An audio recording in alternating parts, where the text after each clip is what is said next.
shall we get started? Is this a good time to start? And if there are any latecomers, I'll let them in. Yeah, I think it makes sense. All right. Well, welcome everyone. Welcome to this session on reflections on two new and innovative courses where everybody teaches and learns. We have our two presenters, Hélène Nadeau and Sylvia Cox.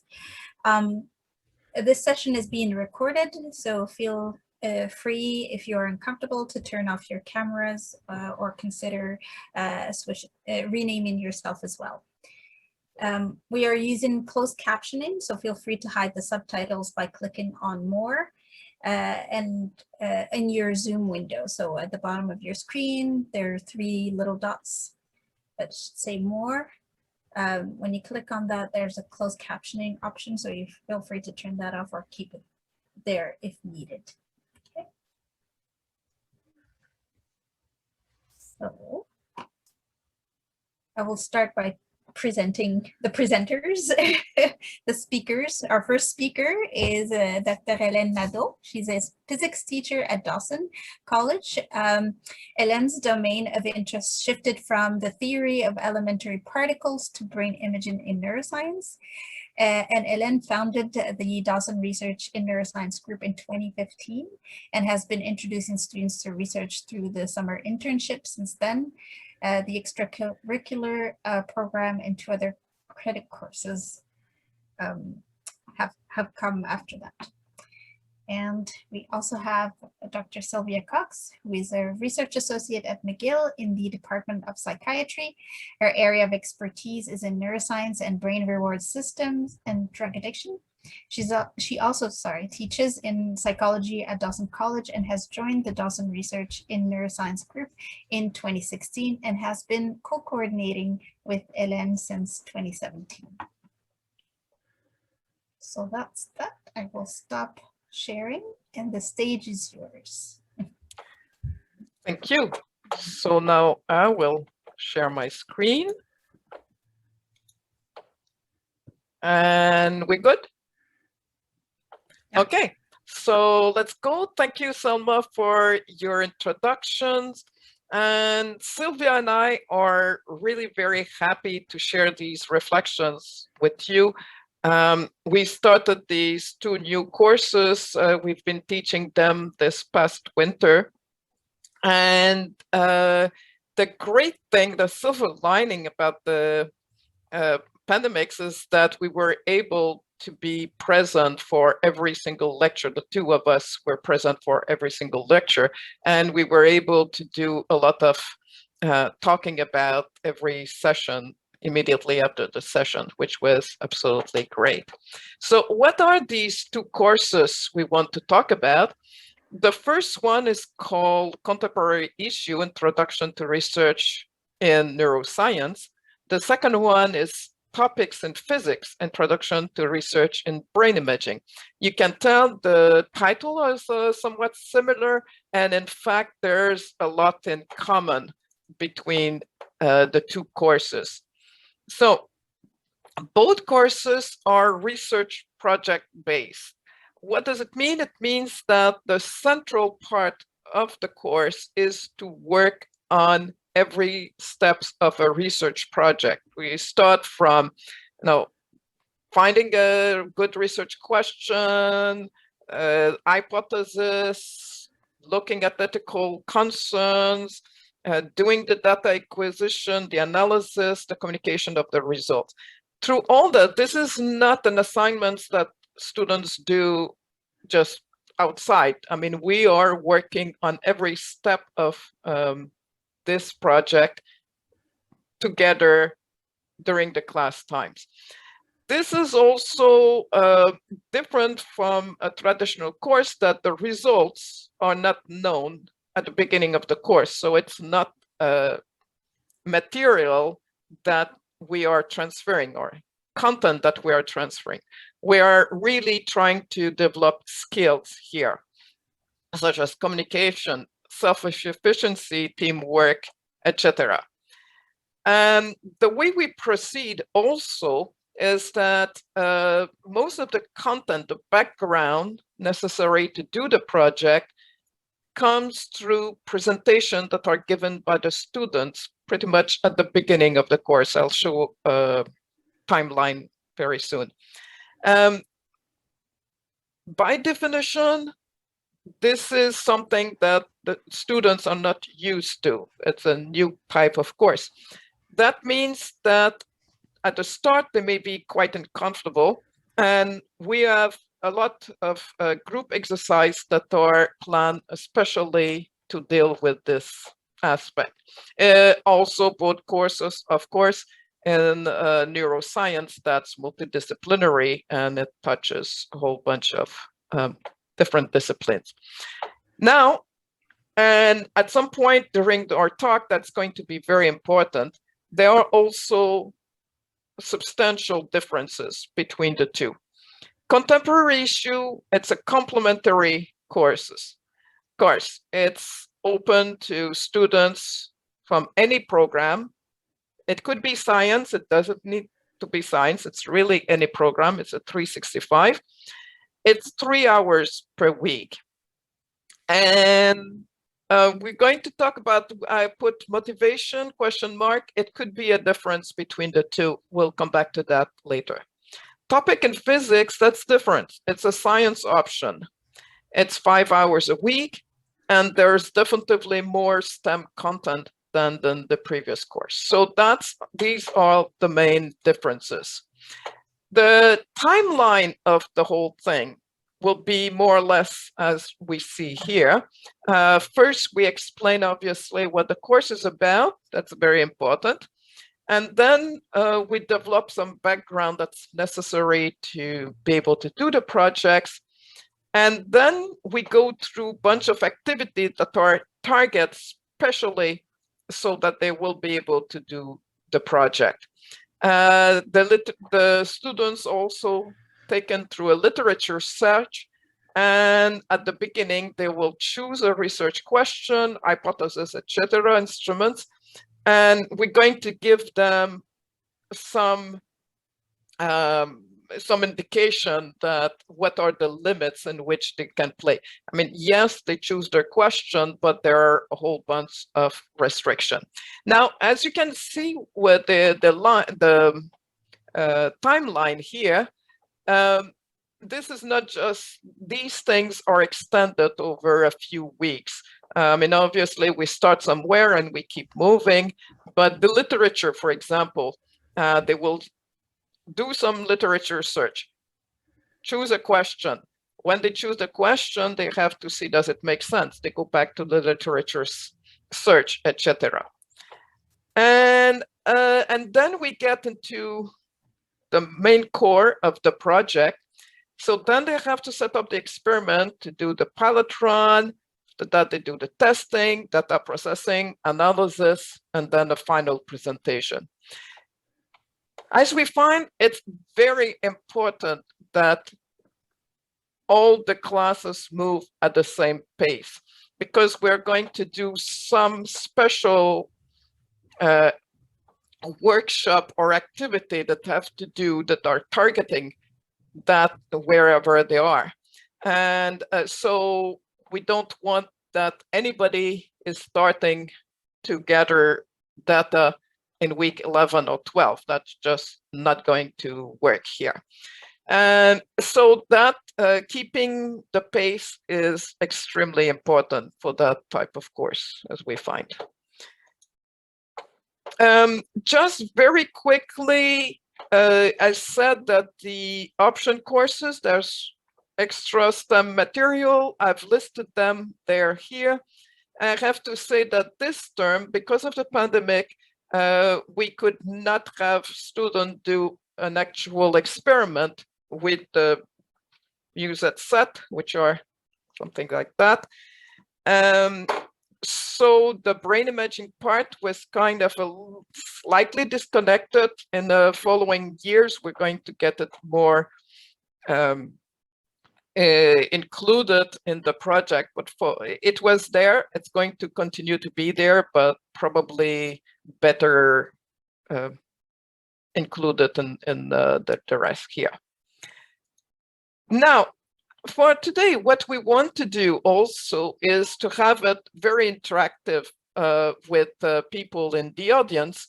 So we're going to go through various themes that you see on the screen now, and then we're going to pause to have inputs from you who are listening to what we are saying, and hopefully there will be a lot of exchanges. So just to give you an idea, we'll start with something that, from experience are keys to success for something that is new and untraditional. The role of the class activities, very important. Then, you want to develop student autonomy, but it's very new for them. So they also need a lot of teacher guidance. So we're going to talk about this balance. We're going to talk a little bit about some tools that we find that worked well for these kind of courses. And then a big question, how to evaluate the acquisition of skills. That's not an obvious one. And we hope to get a lot of inputs from the room as well. And then conclude, we'll talk about how different clienteles call for different strategies. And that's also quite important that you take that into account if you want a successful class here. So I'll let Sylvia continue with the next one. All right, next slide. Good. So the first theme, the keys to success for new and untraditional courses. So one of the most important aspects for a new and untraditional course is to plan the course carefully and to provide a clear structure to the students. Because this is a very unfamiliar new environment for the students, it's important that they feel safe so that they know what is expected from them. So the first class is really important that they know that this is not going to be a class where they're going to sit back and listen to the teacher talking, but that they actually have to be very involved themselves. But also throughout the course, it's very important that they know what is expected from them, like from activities, submitting different aspects. They need to know what is going on, because this is very different from what they are, what they're expected from a course. However, at the same time, it's also, even though you need a structure, at the same time, so you need to be flexible, because there's a lot of new methods, a lot of things that are new to the students, but certain things are also new to the teachers, and different students may respond to different methods in a different way.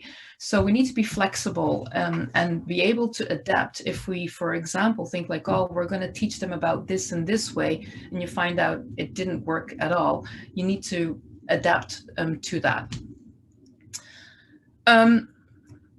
So with this in mind, this flexibility and structure, it's important, I think, when you start doing something new, to go safe the first time around that you offer a new course. Safe meaning that don't introduce 4 completely new aspects at the same time. Start with one at a time. For example, you have a new platforms or new software. Do it one at a time. So that you don't have the risk of 4 things all being new and it turning into a complete chaos. Another very important thing for, I think, for students to feel safe and to create a little bit of structure, and that they can that they know what is expected of them, is to plan a lot of activities and workshops to prepare them for every step of the project, because coming up with a hypothesis, with a design, they have never done that before. So don't have them jump in the deep, but do little activities and little workshops to familiarize them with this. And what is important here is that just instructions, like written instructions, are not sufficient. Students need hands-on guidance. For example, if you want to learn how to drive, you can't just give like a written manual or verbal instructions. This is how you do it. You just need to sit next to the student and take them through it and provide instant feedback. Okay, so just to give you a couple of examples of these class activities, what we did is you've seen that we had an important aspect is literature research. For example, we had a library visit, or like an online visit, because this is a virtual visit. A librarian came to talk in the classroom and basically gave all the information how to access the Dawson database, how to do literature searches. And this was followed by a little workshop where students had to do this themselves in little groups, and we were there to help them if they encountered any problems. Another example was we did a mock experimental design where we had students come up with any crazy idea, it could be anything, and they had to come up with a hypothesis and a little experimental design. This was not their term project, so it was all safe, but they got an idea of what was asked for them for their real project. Another important aspect was to go through ethics. You know, what is meant by a low risk experiment, the consent form, things that are important in experimental design. Also, because we were exploring neuroscience, cognitive neuroscience, like how things like measuring memory or attention, a lot of these things were new to them. So we had an activity on how can we measure, for example, memory. Another important aspect was we had different types of softwares that we used. One that was very new, PsychoPy, to design experiments, just as an example, and Excel. Now, people have different experiences with Excel. Some students know a lot about it, some students not at all. So we basically had an activity where we worked with students on Excel. So as teachers, we presented some of it, and then we had them work with these softwares to make sure that that it was all clear before they actually had to use it for their own in their own project. And finally, a statistics workshop. Again, students have very varied background with respect to, you know, t-tests, etc. So offering workshops and clear guidance as to how to do this was very important. Okay, so this is basically what we wanted to present for the first theme, so the keys to success in a new and unfamiliar environment. I would like to open the floor for questions or comments, or with respect to this first theme before we move on to the second one. I'll jump in. I really appreciate the first two here. And I guess it's that balancing act that we find ourselves as teachers that we need to do in every context, certainly with the online context of having clear objectives, and there's some kind of structure, but we need to be flexible because all kinds of things happen with the technology, with whatever your guest speaker that comes in, with the way the assignment was interpreted, that kind of thing. So I really appreciate that you've put those sort of at the top two that we as educators need to be reminded of. Yeah, yeah. Exactly. All right, David? I see it. Oh, sorry. Oh, no. Sorry, Selma. No, so go ahead. I think you've seen the raised hand as well, so go ahead. Yeah. I can, yeah, it's me. Okay. Yes. Hi, I had a couple of questions because I'm a biology teacher at Marianopolis, but I'm also teaching the Arts and Science Integrative Project course, which is sort of follows a similar structure where the students have their own project. I have 40 students and they all have their individual project that they have to do throughout the semester. And one of the big issues students run into is time management. And I was wondering if you had if you were using any tools to help them with their time management. Like I tried to get them to use Microsoft Planner this semester and that just failed. But anything like that. And then my second, I guess more of a comment, is I encouraged them to use, because they have to do their own research, a sort of PDF organizer like Mendeley, which is a free PDF organizer. And I was wondering if you had a different tool that you would recommend, or if you were doing anything like that. Thanks. Mm-hmm. Yeah, I'll start answering and then Sylvia will. I mean, we were really doing this thing together. So, I mean, it's almost like sisters. All right. Okay. So for the first thing, to make sure that they are on time, I'll get back to well, actually here. We arranged that, since it was absolutely crucial that they will be there, we made some part of the project that were due. So they were, at some point they said, okay, now for such date, we need to see, let's say, your research question, your hypothesis, the variables, so on. So we make a list of what is due, but we broke the whole thing into several pieces, and this is due at that time. At that time, I need to see Excel files of that you have tested your participant, and I need to see at least one sample Excel file that you've processed. And then at this other date, we need to see the Excel file with the group results and beginning of thing. So we had things that were due at different time, and there were grades attached to that. And I think it's absolutely necessary. Otherwise, they would have waited. And because the student, they don't realize how much time is necessary for data processing and how much time is necessary for analysis as well.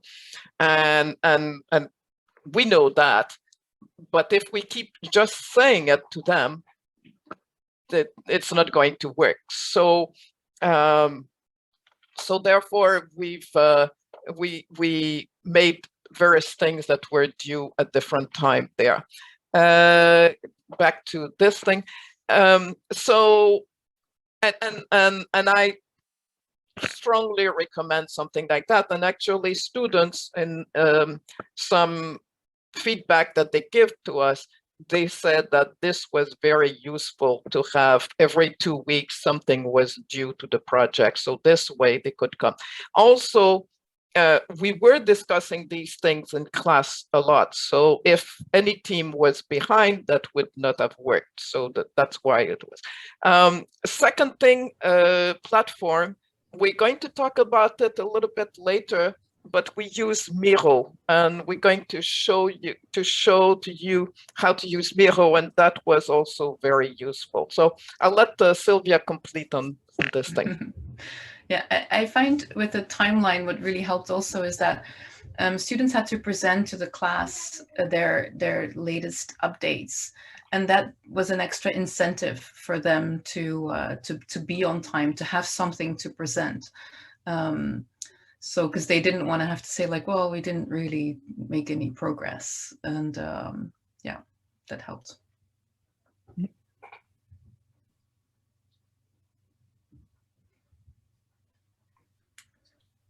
And I wonder if there are other questions on this part here, or anybody else who wants to make some comments. Otherwise, we will move to the next theme, but we're very open to any comment.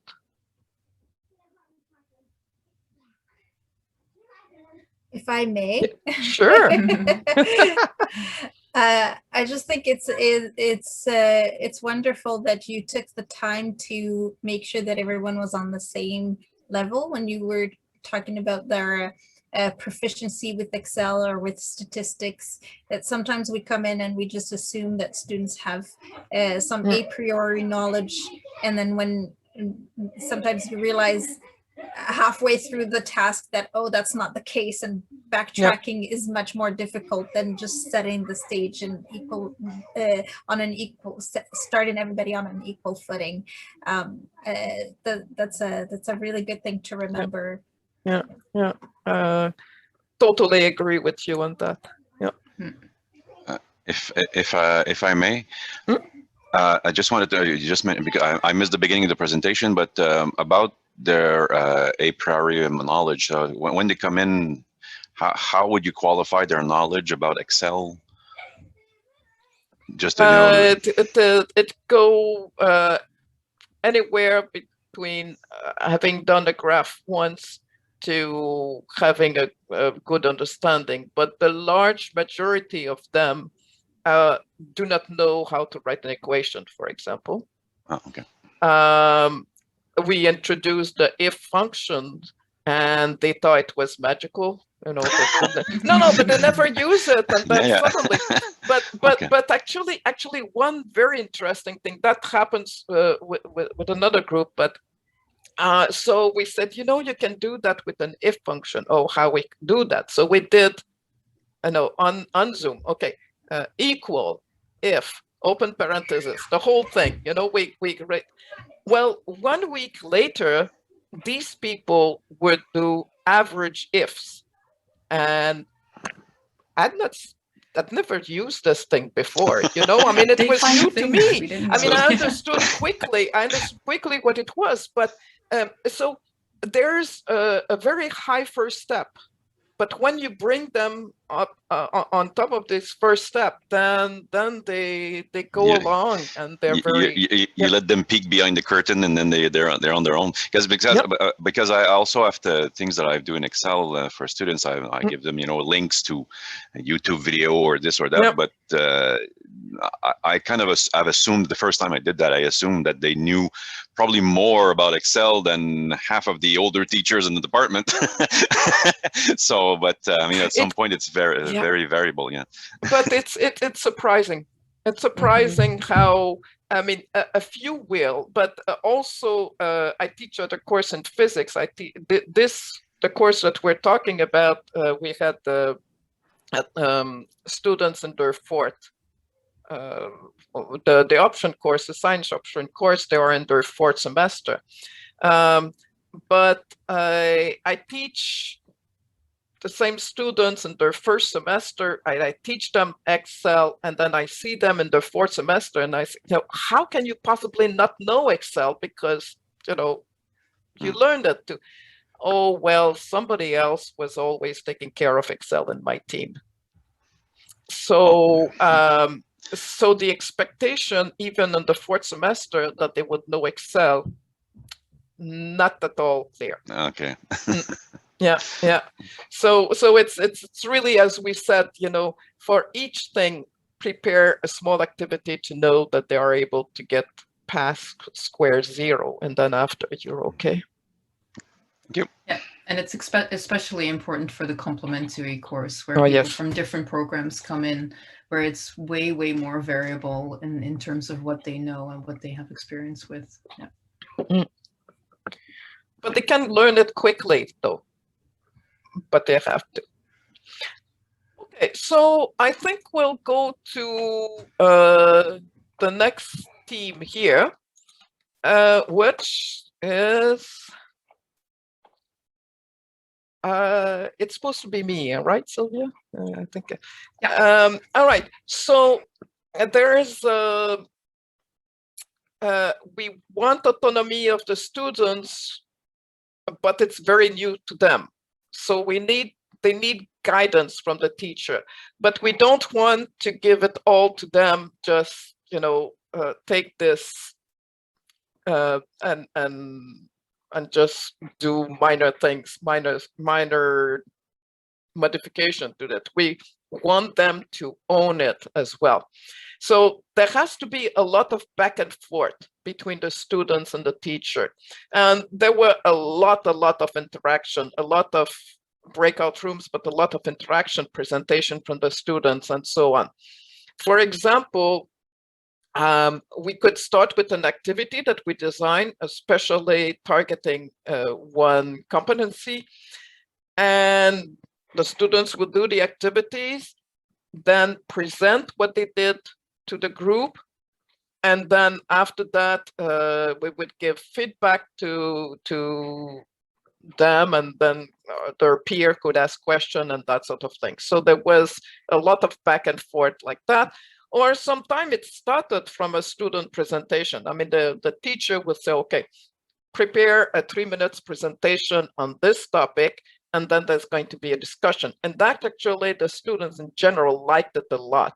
They like to learn from each other this way. Again, I'm stressing something I said before. It's going to work well if the class moves all at the same pace. You know, you cannot have somebody behind because it's just going to start becoming chaotic. Therefore, it's important also to check regularly that every single team is functional, right? Because we had a little bit of problem with that. We're going to talk about it later. A team that's not functional means that this team is getting behind, or there's something that doesn't work, and we need to avoid that. So ways to check is a quick survey and asking some specific question on the function of how the teams functions. Another type of guidance, as I say, our point was not to just do this project.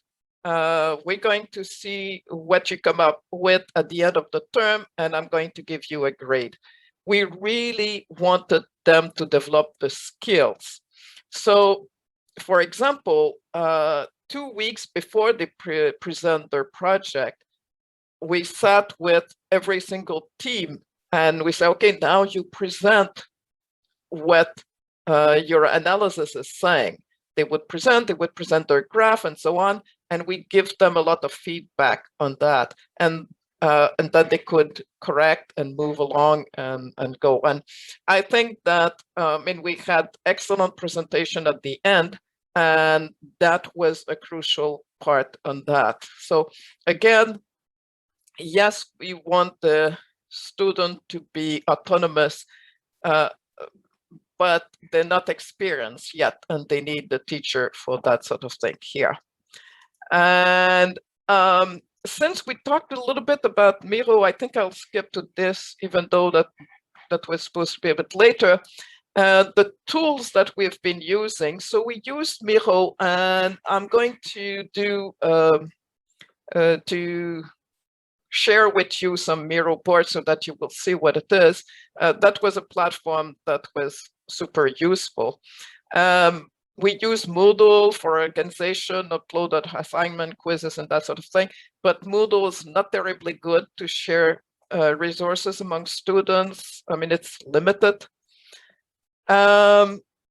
But we didn't want to go and use Teams for this, Moodle for that, Leah for this. That's just too many platforms, and students get lost and they don't know where to go and look.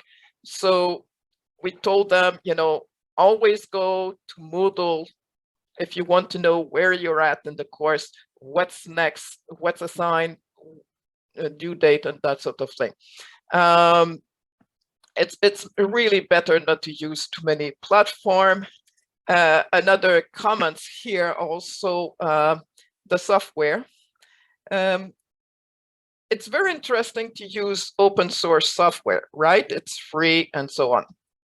So it's good for various reasons. But open source software, by definition, is always in movement. And they can be something new, and you say, oh, that's great, we're going to use this new tool. But if you've not tried it before, you may have surprises. It may not work the way you are thinking. And one of the problems that we had also is that for some students, the software didn't work well on their computer. That would just make their computer crash. So that's another thing to be super careful, and you need to have this planned before. And the other tool, when we go in presence, that will be the active learning classroom, absolutely, for that kind of course. And the version of active learning classroom was a combination of Zoom and Miro. And while I'm looking at the Miro board, I'll let Sylvia continue on this, and then we'll open it to questions. Oops. So Sylvia, do you want to?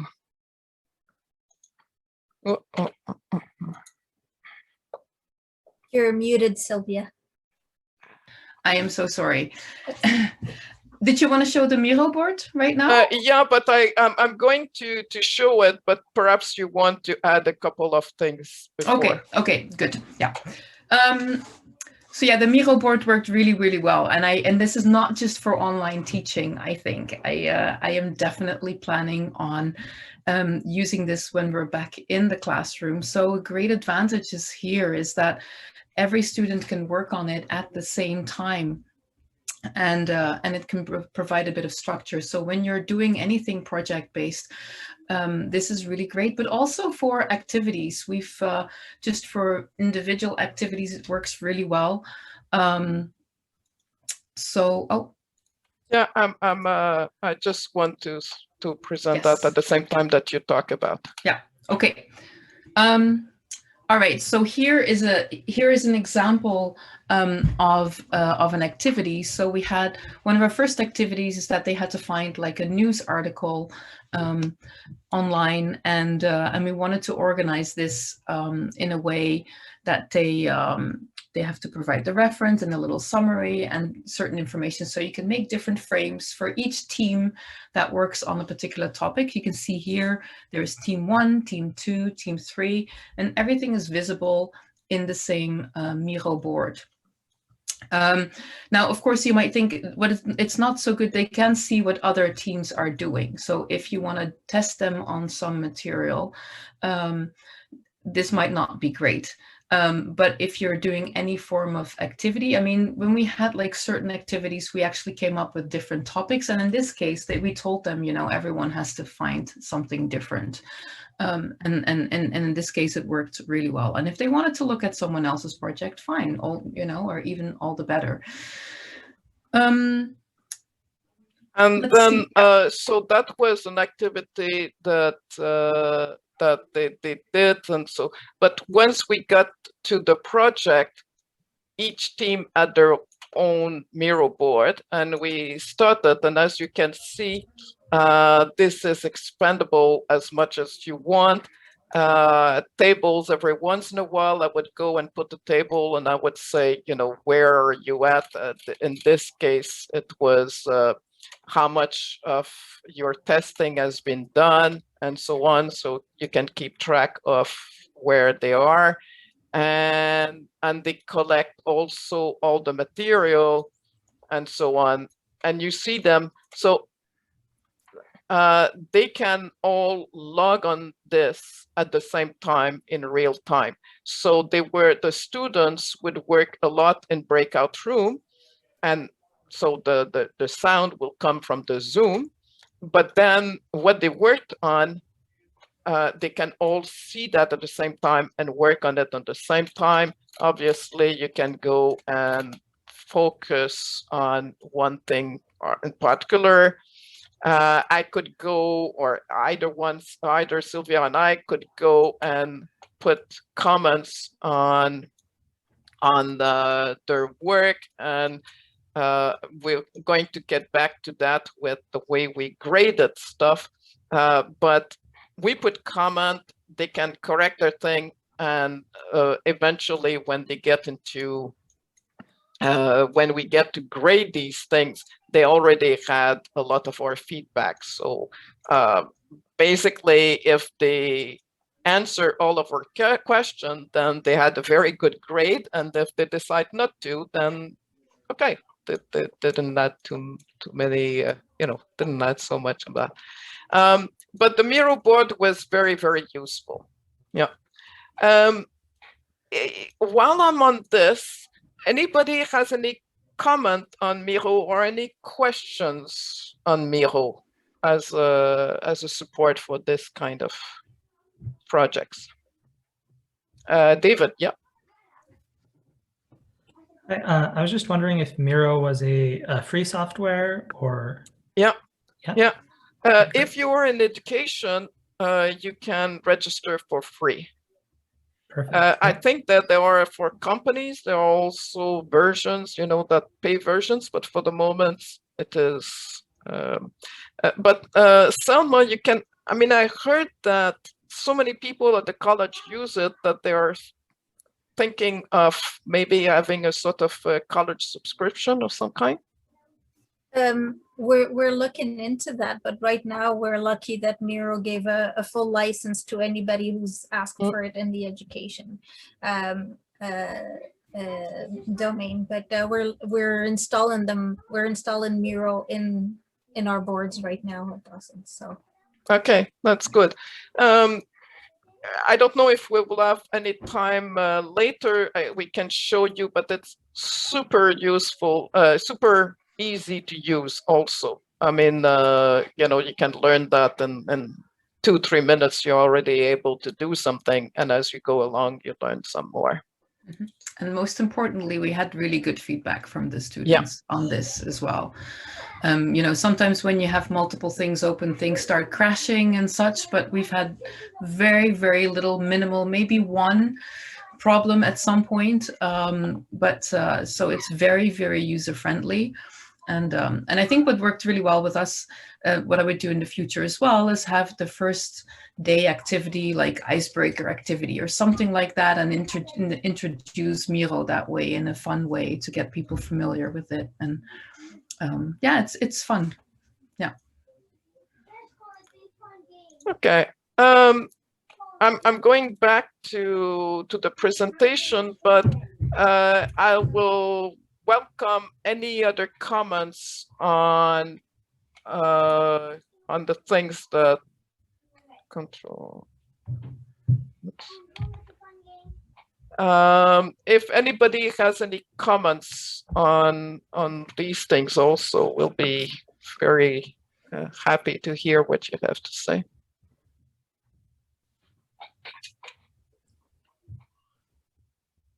I think it was very important that you check in with the teams as to how they are functioning, because as we know, that can be a real challenge. And yeah, so then, and if you check in regularly, then you can, I hope, be able to avoid major problems down the road. Yeah, very true. I mean, we learned this also. And thank you. And Sean? Hi, guys. I know you guys are working sort of, I guess, in parallel on 2 different courses, but I wonder if you could speak a little bit more to the teacher guidance itself, or the type of guidance that you're giving your students. So I know a lot of people who use inquiry-based sort of approaches. Oftentimes the guidance is more just questions and letting the students kind of go on their own path. But then I'm also thinking of these complementary course students where maybe they need a lot more scaffolding and a lot more help in that respect. Could you maybe speak a little bit to those differences either of you may have in engaging with your students and providing that that timely feedback? Yeah. Do you want to start, Sylvia? Yeah, we're going to talk a little bit more about that later as well, but perfect. We can wait till then. That's fine. Yeah, so what do you think, Hélène? Should we wait until later when we talk about the differences? And well, one thing that I can say that we did talk about is like the guidance, how we provide the guidance. I think the activities, the exercises and activities are really important. So they're in small groups. And we are basically there to assist them, and I think that is kind of very hands-on. We also provide guidance in a way that we do present some information on Excel and statistics. So we do have little workshops and some small presentations where we show them how to do it, like what Hélène was saying with the if-then formulas on Excel. We don't say go and figure it out by yourself. It just doesn't work. Otherwise, in terms of, yeah, beside that, a lot of it is in class. When they give the presentations, we provide them with feedback on the spot.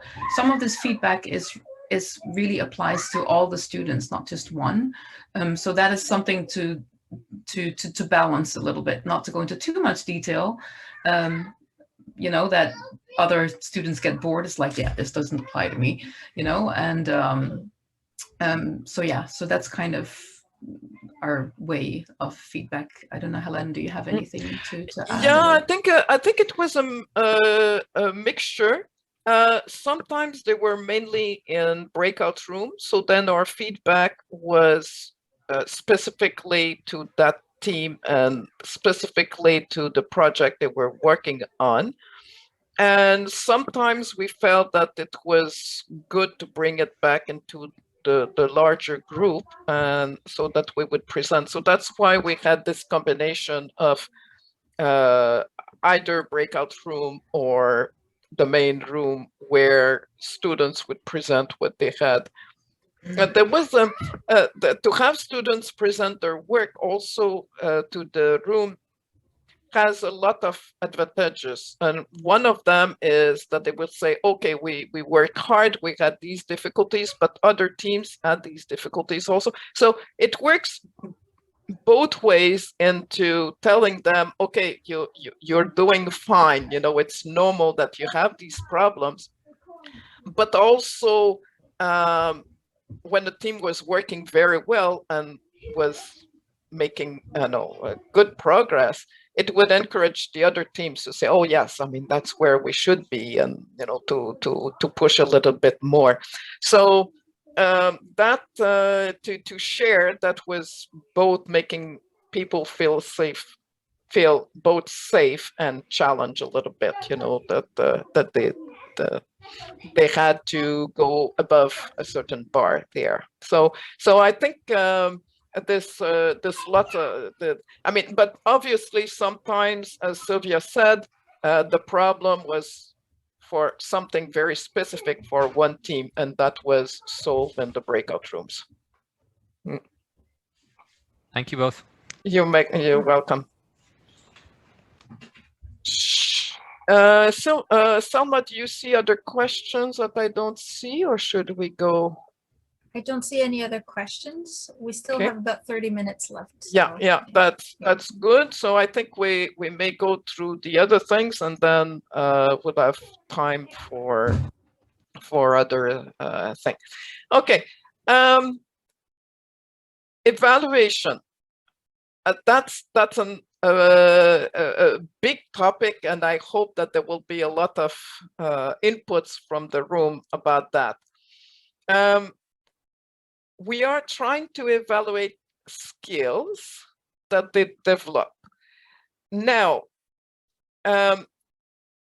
we could just have, we had a few quizzes on background thing on other students' presentation, and the role of that was to make it clear that this was really part of the course. They had to be paying attention. They had to try to learn the material like that. So we had a bunch of small quizzes as well. But most of the grade was on the project. And then, as I said, there was a sort of a progressive evaluation. I have to admit, though, that perhaps it was a little bit too progressive, in the sense that I would put comments, and then they would fit, and they would fix something, and then I would put more comments, and so on. And then at some point I said, okay, no, now it's the time. Now I'm going to give you a grade now that's going to stand for this part of the project. But there was a lot of that. But as I said before,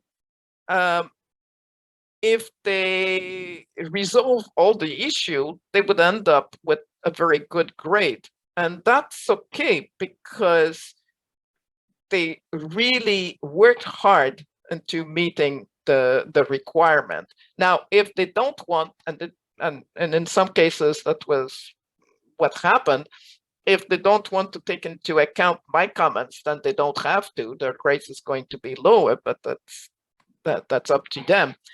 So this thing about giving them comments and feedbacks all the time meant that they could improve whatever they were presenting here. So we were going back and forth between the formative part and the summative part.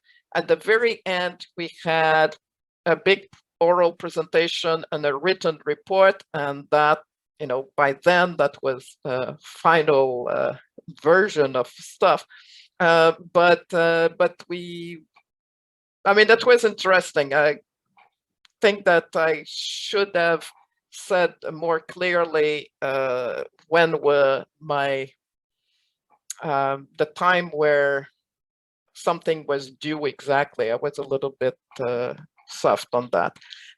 They also, with the evaluation, they absolutely need timely feedback, on small things perhaps, but feedback like every week was necessary here. Now, there's something very interesting. Before, when we set up the courses, we thought, okay, we have this list of competencies and we have clear criteria what is it that we're going to meet to say that, yes, the competency has been attained.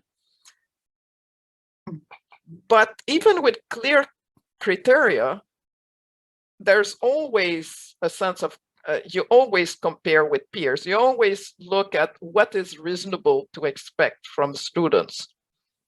And the thing is, if it's the first time that you give a course and it's quite new, then you don't know, you don't have that many guidelines on what it is that you can expect from the students. You discover it as you go.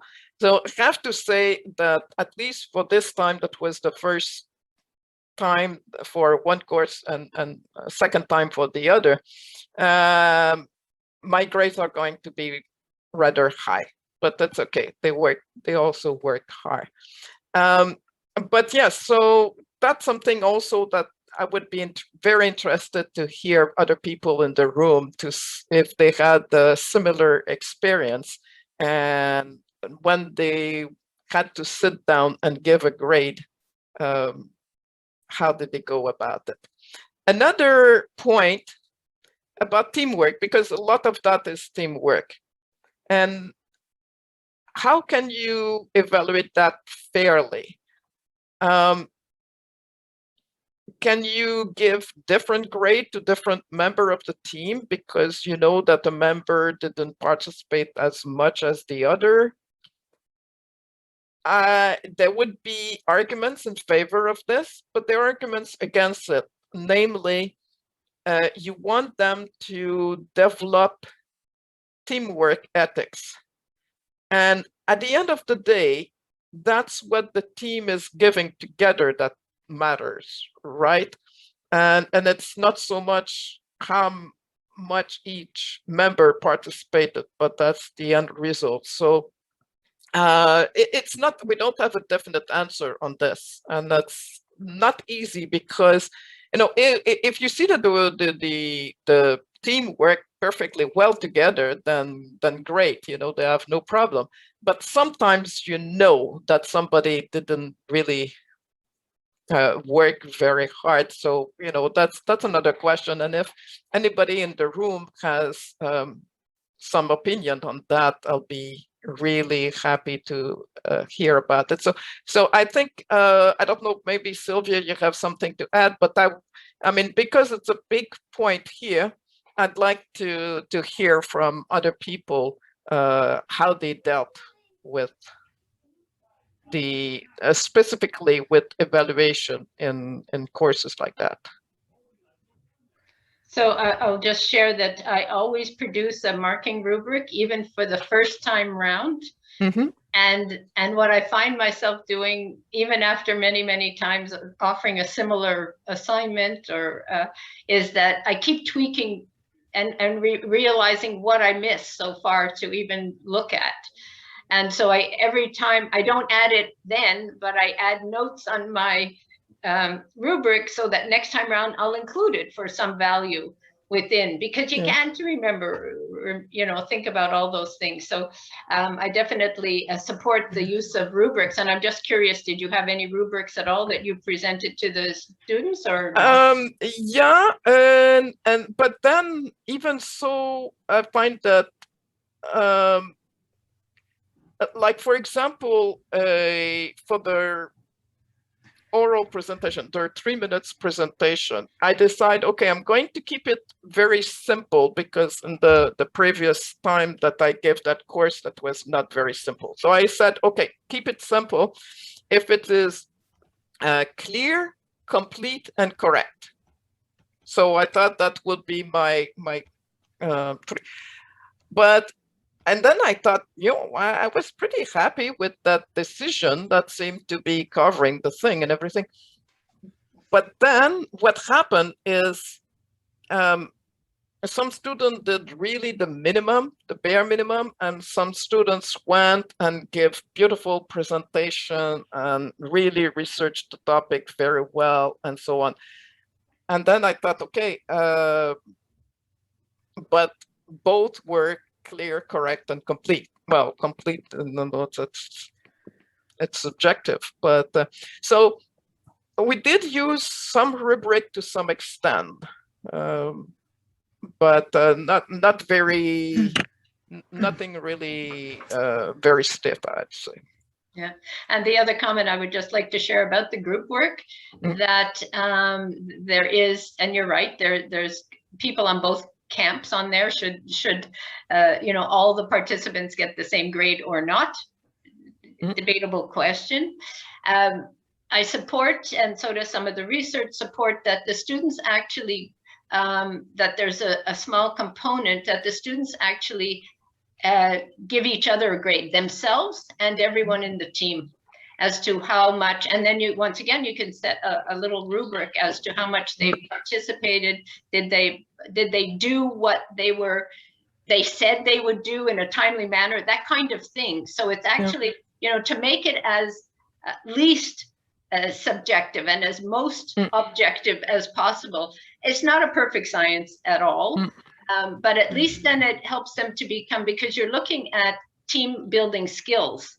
And for them to evaluate their own participation and what they said they would do and did they deliver, and each other's, that it's kind of interesting. And if there's a loafer in the group, the loafer is going to get, say there were 4 members in the group, the loafer might grade themselves very high, but 3 people won't, right? So they know the intricacies of what they've gone through more than anyone else.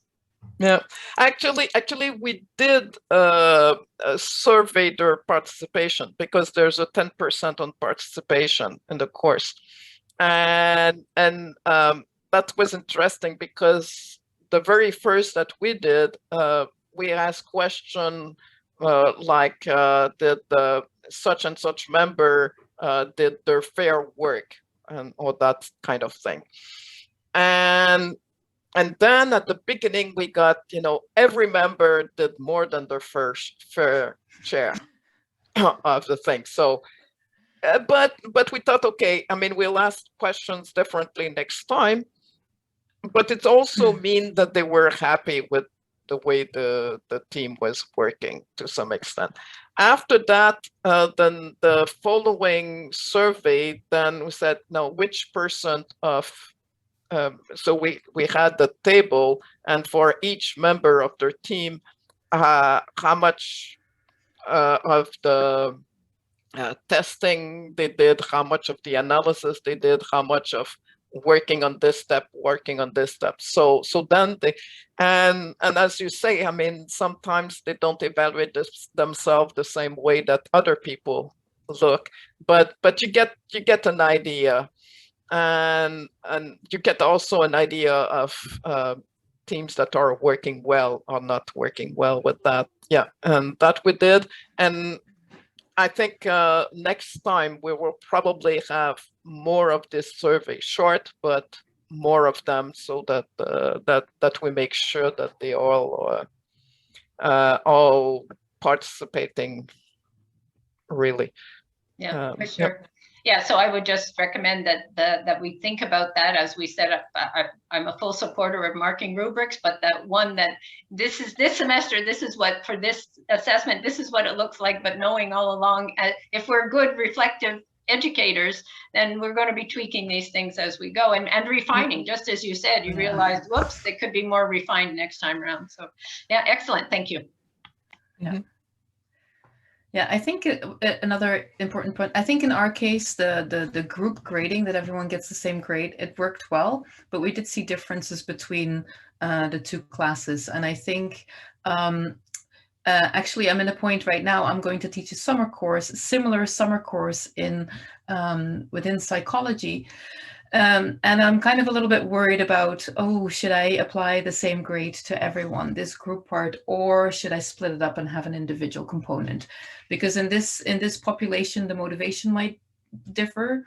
You know, I do not want to have like a student not showing up half the time, which does happen a little bit more in this particular context, unfortunately, than in the courses that we just taught. And in the complementary course, where there is more diversity, we did see there was one group that wasn't functioning as well. And it was still okay, I think, but you know, if that would have gone to a further extreme, it would have not been okay.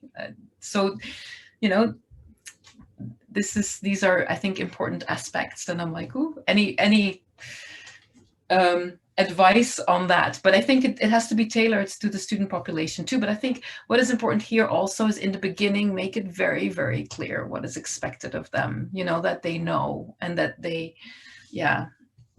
But sorry. Yeah, and the other thing is, if you do the individual grading, they actually can all come up with the same grade. Like depending, like it could very well, like someone did whatever the research part really well, but someone else did the writing part really well. Well, you're going to even out, right? They both participated at, you know, and for the project.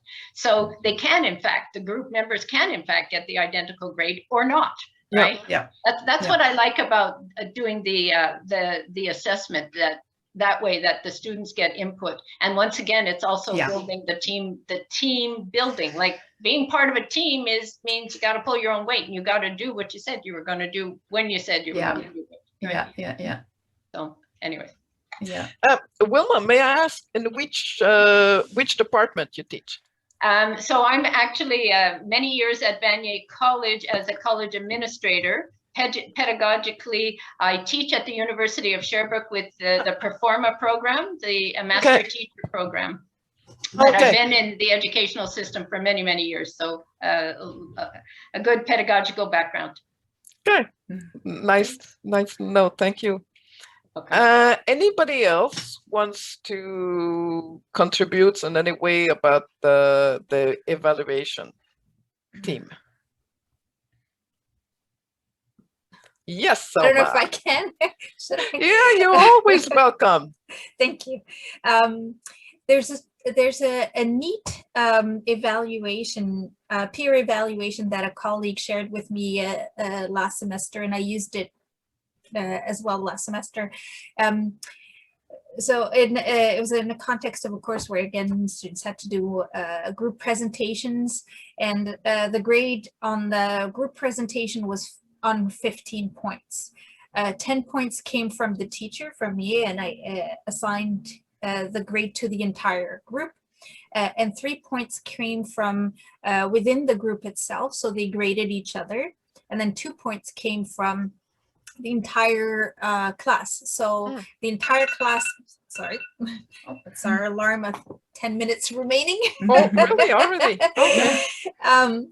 Yeah, so 2 points came from the entire class. So the entire class graded the presenters. But what was really neat about the group evaluation was that the way that it was framed is that the students had a pie, and they had to share the pie among themselves. So if you have 5 people in a group, how much of that percentage of the pie does each person get? And it didn't necessarily get into the details of who did what, which is maybe something to work on, but it was really useful in the sense that they couldn't give the whole pie to one person.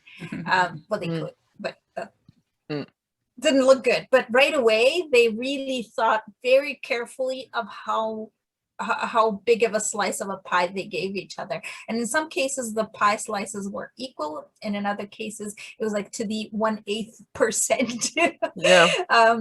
And that was a quick visual of the functioning and who did what in the group. It's not perfect, but I like the visual of the pie. It helped me and them kind of realize what was going on. Yeah, that's really funny.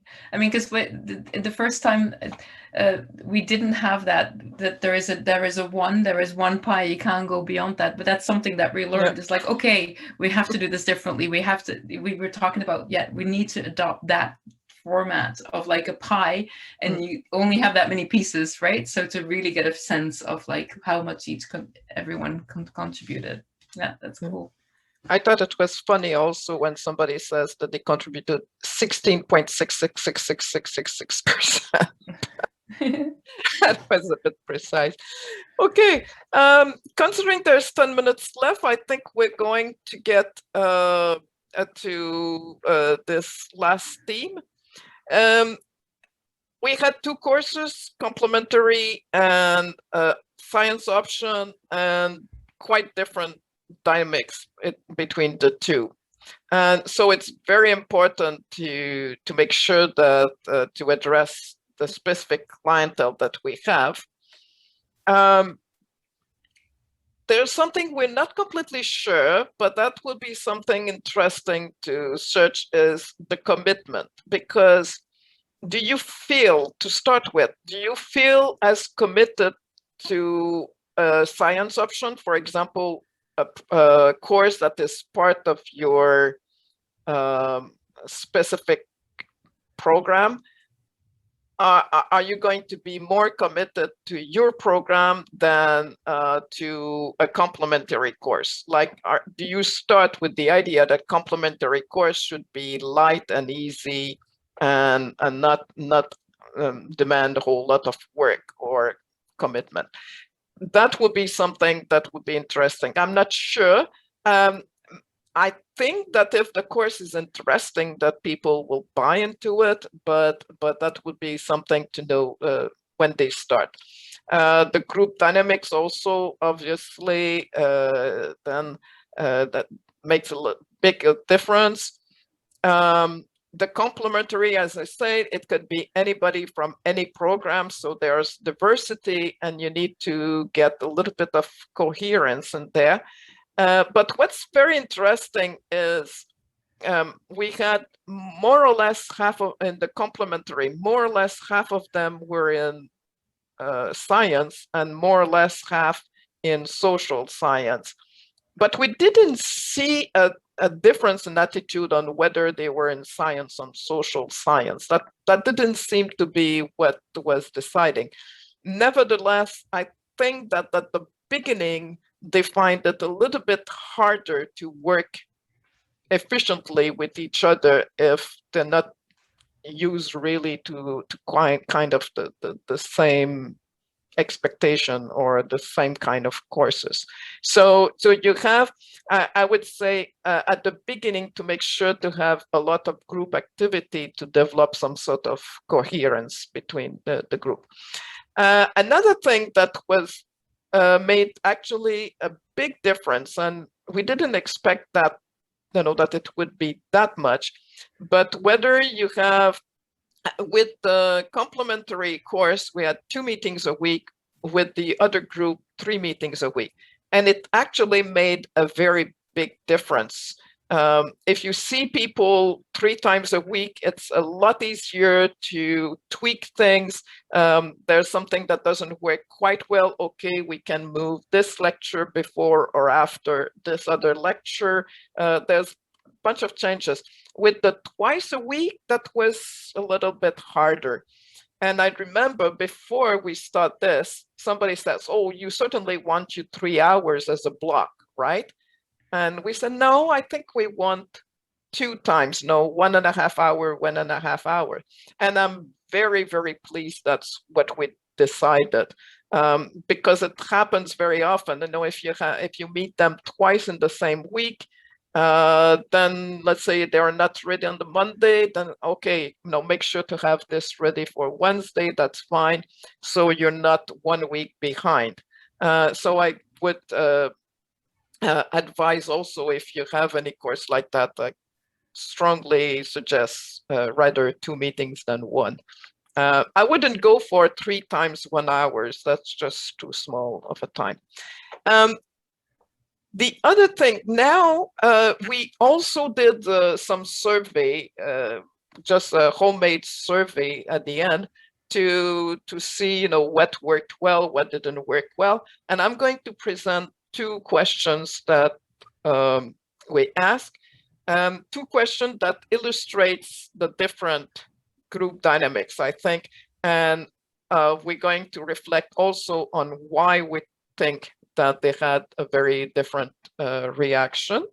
So the first question was, well, it happens to be question 5 in our questionnaire.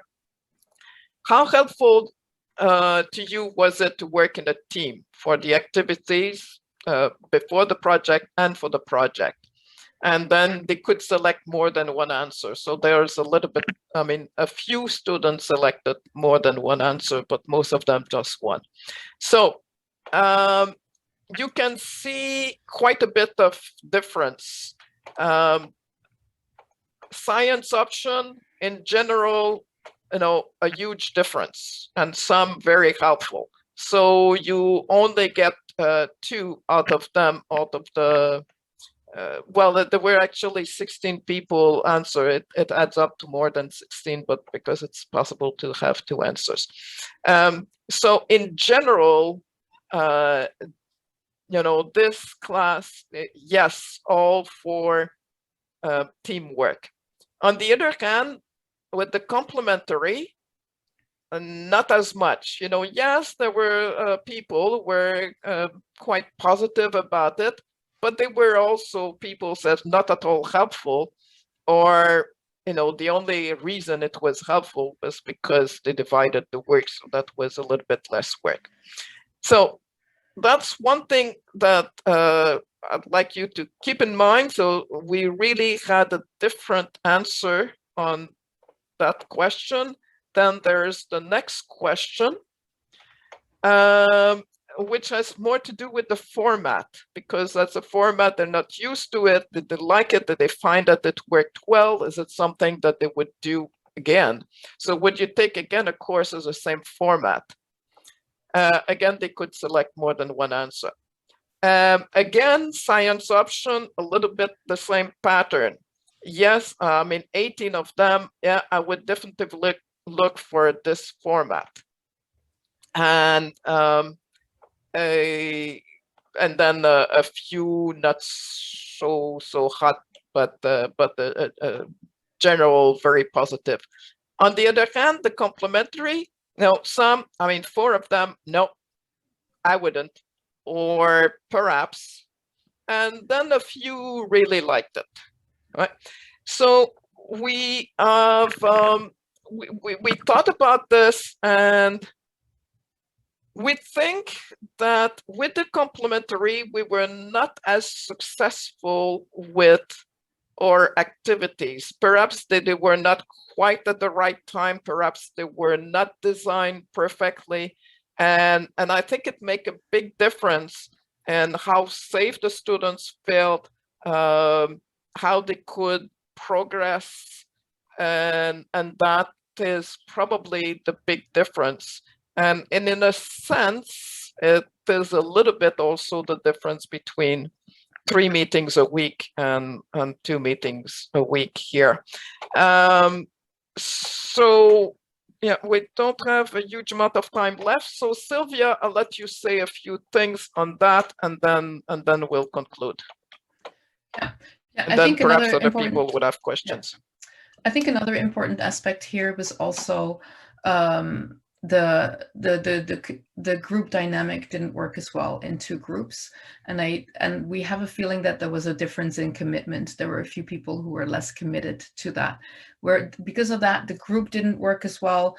That's why they didn't like the format as much, and also that can explain, well, they respond negatively to the teamwork because the team did not work as well.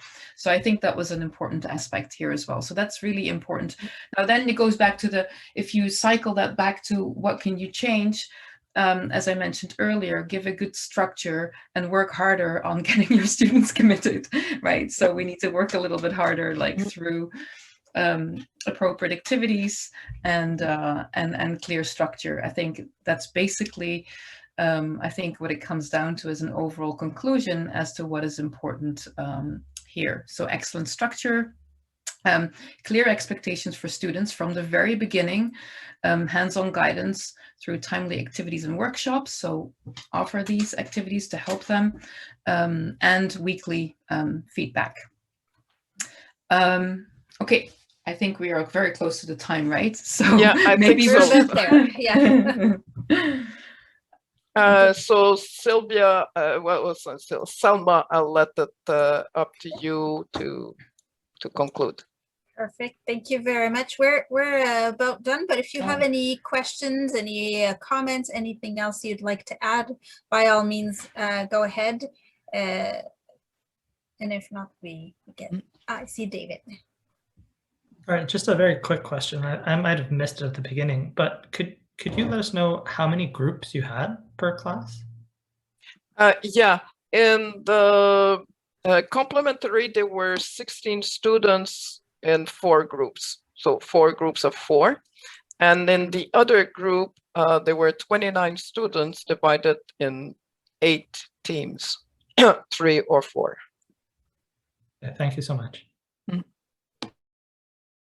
The one thing I would just like to say that hats off to the both of you for really for this presentation, but mostly for that team teaching, that collegial teaching with each other, being there with each other along the way, because what we really find is that we learn from each other, learn when there's a sounding board, when there's someone else who's experiencing the same thing. It's a wonderful way to help both of you individually, but then all of the students, right, to learn and to grow with the experience. So commendable. Yeah. Very good. I mean, it was amazing to work with Sylvia. I have to say it made a huge difference. Yeah. Thank you. Yeah, likewise. Same here. It was great. Yeah. Is that do you still have a question, David? I see your hand up. Oh, sorry, I forgot to put it up. I feel like one of my students. It's okay. It's okay. And thank you, everybody, for contributing. That was really good. Yes.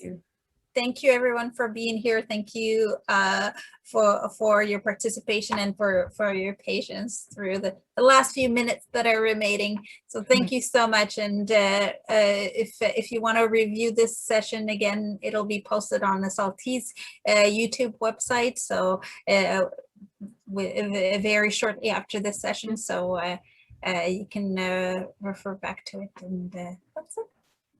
Thank you very much, everyone. A real pleasure. Thank you. Thank you. Bye. Yeah.